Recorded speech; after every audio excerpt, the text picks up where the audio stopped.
Welcome to Paul Reviews Everything. Today we're reviewing becoming a bus driver. So you've been thinking about becoming a bus driver.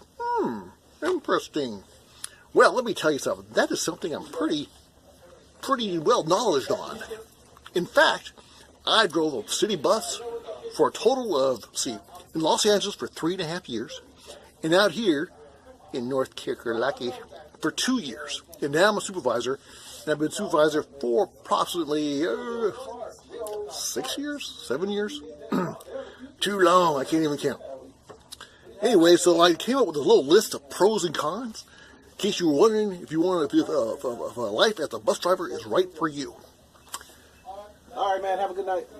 I'm here at the office, but I'm not going to say where I'm at because this is not like a work-approved video, but I'm on my lunch, so I can do that. Okay, so the base of being a bus driver is obviously to pick up people and drop them off in places. So if you like to drive, this could be a job for you. If you don't like to drive, I would not do this job. It's pretty simple. If you like helping people, this is a people job. So you gotta like helping people out because that's the whole point of it, is picking people up and taking them where they want to go. So those are pros.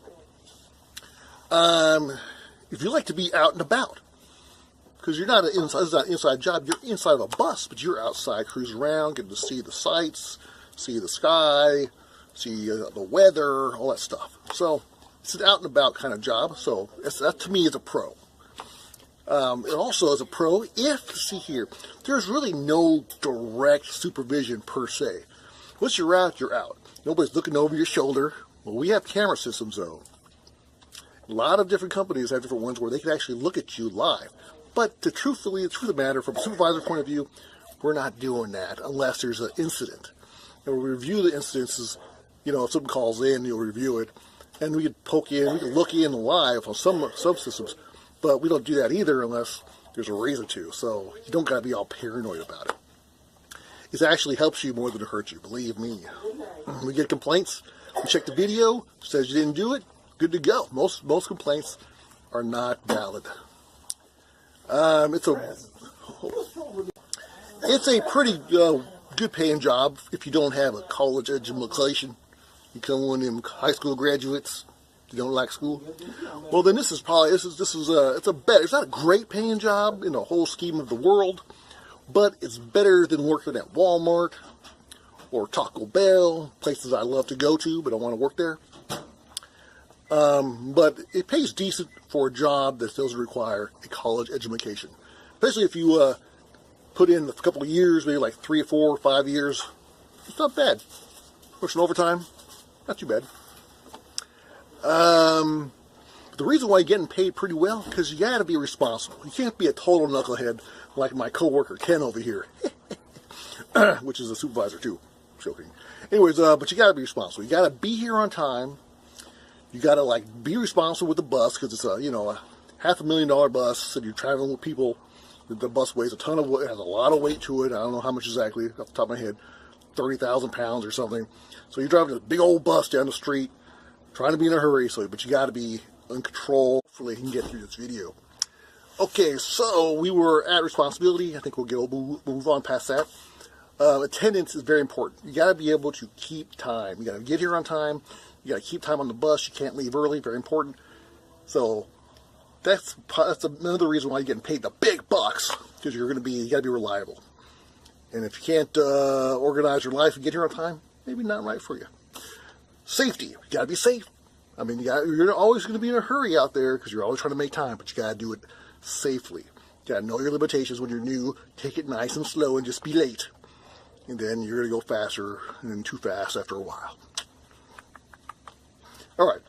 The benefits are good, so that's important. Get your health insurance, your 401k, and all that stuff.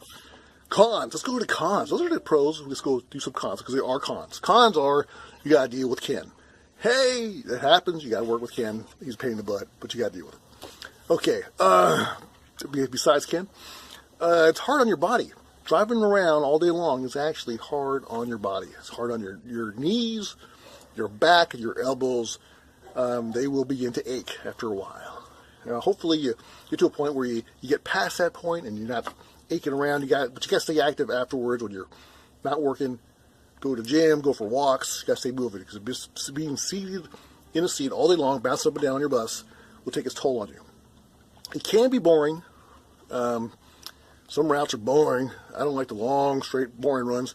I like something with a little more action when you're coming in and out of bus stops, making turns left and right. That's more fun to me when you're rushing.